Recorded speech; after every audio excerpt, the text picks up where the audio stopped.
आज हम बात करेंगे बीएससी नर्सिंग के सब्जेक्ट एमएसएन के टॉपिक हियाटस हर्निया के बारे में। शुरू करते हैं। Definition: A hernia is the part of stomach protrude through the oesophageal opening into the diaphragm. Hernia एक ऐसी बीमारी होती है, इसके अंदर क्या होता है, स्टोमच का पार्ट होता है, जो स्टोमच या स्टोमच का पार्ट होता है प्रोट्रूड अप यानी ऊपर उठ जाता है। किसके अंदर? एसोफेजियल ओपनिंग के थ्रू। जो डायफ्राम में एसोफेजियल ओपनिंग होती है उसके थ्रू कहाँ उठ जाता है? ऊपर। अपर का मतलब थोरिक्स कैविटी में चला जाता है। हियाटस hernia is an anatomical abnormality in which part of stomach protrude up through the diaphragm into the chest। इसमें क्या होता है कि स्टमच का जो पार्ट होता है वो डायफ्राम में जो इसोफेजियल ओपनिंग होती है उसके थ्रू ऊपर थोरिक कैविटी या चेस्ट में चला जाता है। इसे क्या बोलते हैं? हियाटस हर्निया। इसके देखते हैं कोज क्या क्या होते हैं। कोजेज या etiology: exact cause is unknown, मतलब इसे इडियोपैथिक भी कह सकते हैं क्योंकि इसका एग्जैक्ट कोज नॉन नहीं है। इंक्रीज इंट्रा एब्डोमिनल प्रेशर: जो इंट्रा एब्डोमिनल प्रेशर बढ़ जाता है तब भी हो सकता है, जैसे प्रेगनेंसी में बढ़ जाता है। एसाइड्स में क्या होता है, जो ये पेरिटोनियल कैविटी होती है, पेरिटोनियल कैविटी होती है अपनी, इसके अंदर क्या हो जाता है, ये फ्लूइड भर जाता है। इसके अंदर ये पेरिटोनियल कैविटी में फ्लूइड भर जाता है और ये यहाँ से ये एब्डोमेन फूल जाता है, ये यहाँ से। काइपोसिस में क्या होता है कि सर्वाइकल रीजन होता है जो अपनी वर्टिब्रा का, उसके अंदर एब्डोमिनलिटी होती है, इसकी वजह से एब्डोमेन में प्रेशर पड़ता है।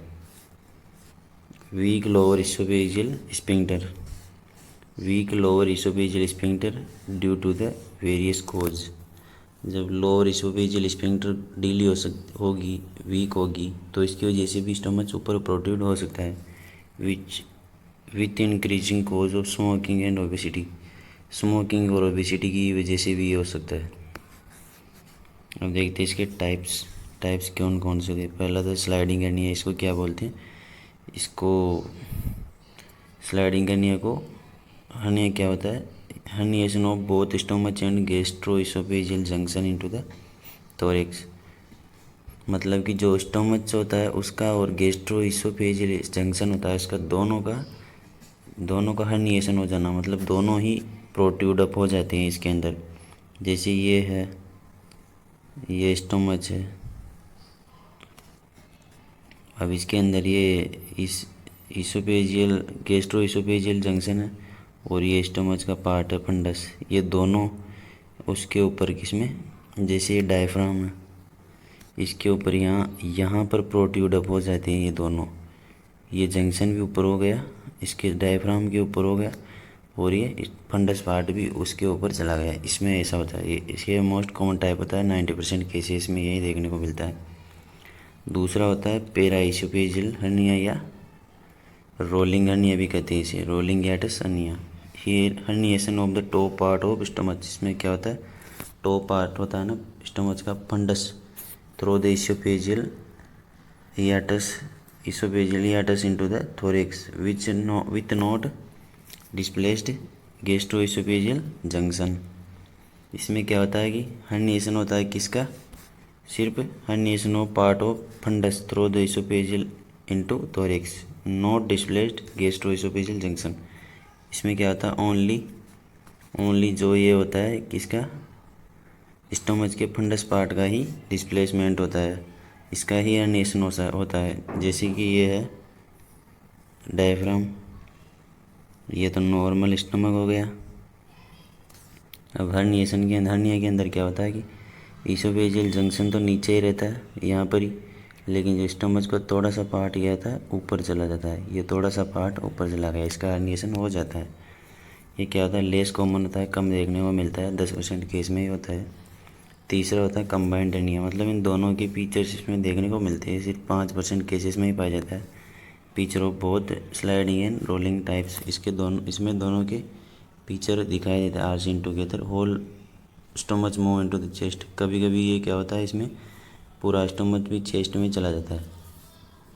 इसके साइन एंड सिम्टम देखिए, साइन एंड सिम्टम्स मतलब इसमें कौन कौन से साइंस और सिम्टम्स देखने को मिलते हैं। हार्ट बर्न होता है, मतलब छाती में जलन होती है।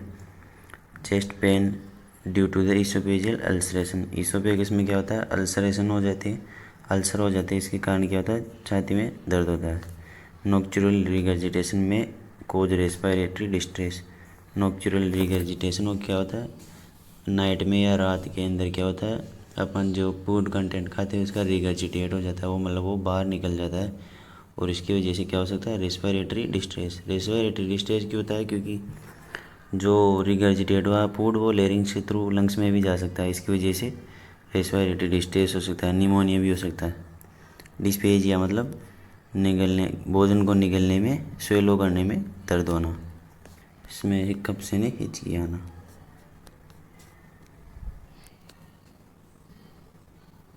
अब आते हैं डायग्नोस्टिक इवेल्युएशन। डायग्नोस्टिक इवेल्युएशन क्या था कि इसका किस प्रकार से पता करते हैं कि ये याटासनिया हो गया इसको। Barium swallow X-ray, barium swallow X-ray कैसे करते हैं, उसको बेरियम की मील पिलाते हैं पहले, जिस लिक्विड में बेरियम होता है उसे पिलाते हैं उसे, और फिर उसके एक्सरा करते हैं, जिसकी वजह से क्या होता है, उसको प्रोट्रूड हुआ स्टमच का पता चल जाता है। और एंडोस्कोपी एग्जामिनेशन ऑफ इसोफेगस का अंदर एंडोस्कोपिक एग्जामिनेशन करते हैं, और स्टैंडिंग चेस्ट एक्सरे से खड़ा करके उसे चेस्ट का एक्सरे करते हैं। ट्रीटमेंट क्या क्या हो सकता है इसका।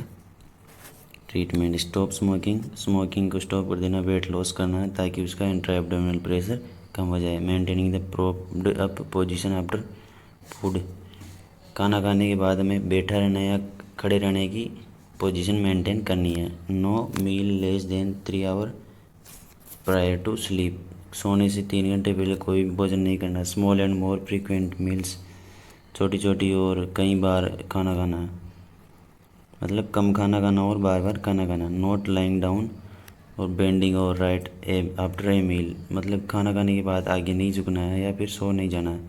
अवॉइड एल्कोहल, कॉफ़ी, मिंट और फैट, इन सब चीज़ों को अवॉइड करना है। अब इसमें ड्रग्स यानी मेडिकेशन कौन कौन सी दे सकते हैं, इसका मेडिकल मैनेजमेंट क्या क्या हो सकता है। Drugs that neutralise stomach acid, decrease acid production और strength, lower stop oesophageal sphincter are use to treat.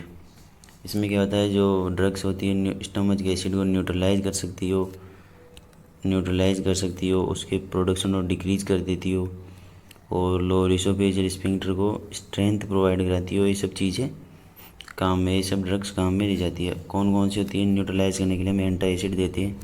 ये क्या करती है, न्यूट्रलाइज द एसिड। और H2 ब्लॉकर क्या करती है, ये एसिड के प्रोडक्शन को ब्लॉक करती है, कम करती है। PPI ये भी एसिड प्रोडक्शन को कम करती है, सिक्रेशन या प्रोडक्शन। और प्रोकाइनेटिक मेडिकेशंस क्या होती है, क्या करती है, लोअर इसोफेजियल स्फिंक्टर होती है ना, इसके प्रेशर को इंक्रीज कर देती है। अब इसका सर्जिकल मैनेजमेंट देखते हैं। सर्जरी अगर मेडिकेशन से भी कुछ नहीं हुआ और अदर चीज़ों से भी कुछ नहीं हुआ तो इसके बाद में सर्जिकल मैनेजमेंट प्रीफर किया जाता है। सर्जिकल मैनेजमेंट क्या होता है, निशेन पंडोप्लिकेशन। निशेन पंडोप्लिकेशन में क्या होते हैं, स्टोमच का जो ये फंडस वाला पार्ट है, ये वाला, इसको क्या करते हैं, इस तरीके से ईसोफेगस के चारों तरफ लपेट देते हैं। इससे क्या होता है कि ये ऊपर नहीं जा पाता है वापस टोरिक्स के अंदर। बेल्सी मुंडा एप्लीकेशन में क्या होता है, 270 डिग्री तक इसको घुमा देते हैं फंडस को ईसोफेजियल के चारों तरफ। तीसरा होता है आगे क्या करते हैं, नर्सिंग इंटरवेंशन। नर्सिंग इंटरवेंशन में क्या करते हैं, monitor client weight and BMI, उसकी वेट को और BMI को मॉनिटर करते रहना है। Assess routine meal timing and amount, जो भी वो भोजन का करता है मील, उसकी टाइमिंग और अमाउंट को नोट करना है। और high protein and low fat diet, उसकी डाइट में फैट को कम रखना और प्रोटीन हाई रखना है। Administer anti acid as order या एज प्रिस्क्राइब्ड, जैसा ऑर्डर दिया गया उस हिसाब से उसके एंटी एसिड प्रोवाइड करानी है। Instruct to take small frequent feeding, छोटी छोटी और बार बार मील लेनी है। Instruct to never take meal within 2 और 3 आवर्स बिफोर बेड टाइम, 2 या 3 घंटे से बेड टाइम के पहले भोजन नहीं करना है। Encourage deep breathing every time feeling nauseated, जो डीप ब्रीथिंग होता है उससे कुछ दिनों के लिए अवॉइड करना है क्योंकि इससे नोजिएटेड फील होता है। Discourage to tight fitting clothes, tight fitting clothes नहीं पहनने, पैंट्स भी नहीं पहननी है। Prepare the patient for the diagnostic test as needed, जो भी उसके डायग्नोस्टिक टेस्ट है, जैसे कि स्टैंडिंग चेस्ट एक्सरे थोड़ी देर पहले पढ़ा था, वो बेरियम सोइल ऑक्सीजन, उनके लिए उसे प्रिपेयर करना है। To reduce intraabdominal pressure and prevent aspiration, have the patient sleep in reverse Trendelenburg position with the head of the bed elevated। उसे क्या करना है कि इंट्रा एब्डोमेन प्रेशर को रिड्यूस करने के लिए और एस्पिरेशन को प्रोवाइड करने के लिए क्या करता है, उसे रिवर्स ट्रेंडेलेनबर्ग पोजीशन प्रोवाइड करनी है। ट्रेंडेलेनबर्ग पोजीशन क्या होती है, पेशेंट का हेड होता है और उसके जो पैर होते हैं, हेड को तो मतलब पैरों को एलिवेटेड कर देती है इसके अंदर, इसमें होता है ट्रेंडलेनबर्ग पोजीशन के अंदर। लेकिन जो रिवर्स ट्रेंडलेनबर्ग पोजीशन होती है, इसमें इसका उल्टा होता है। इसमें क्या होता है, जो पैर होते हैं इसको तो मतलब नीचे रखते हैं और हेड को एलिवेटेड कर देते हैं, बेड के हेड को, ये इस तरीके से। तो इससे क्या होता है कि इंट्रा एब्डोमिनल प्रेशर कम हो जाता है।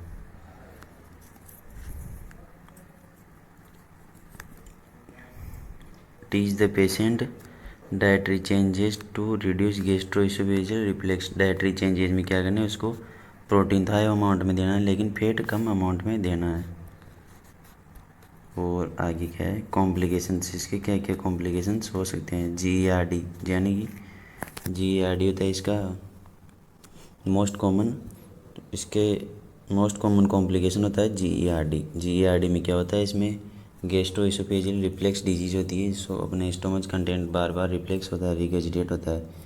ईसोफेजाइटिस यानी ईसोफेगस के अंदर इन्फ्लामेशन हो जाना, और एस्पिरेशन निमोनिया, जो फ्लूइड कंटेंट बार बार रिगर्जिटेट होता है, उसको अगर पेशेंट ने एस्पायरेट कर लिया, रेस्पिरेटरी ट्रैक्ट में चला गया, तो उसे एस्पिरेशन निमोनिया हो सकता है।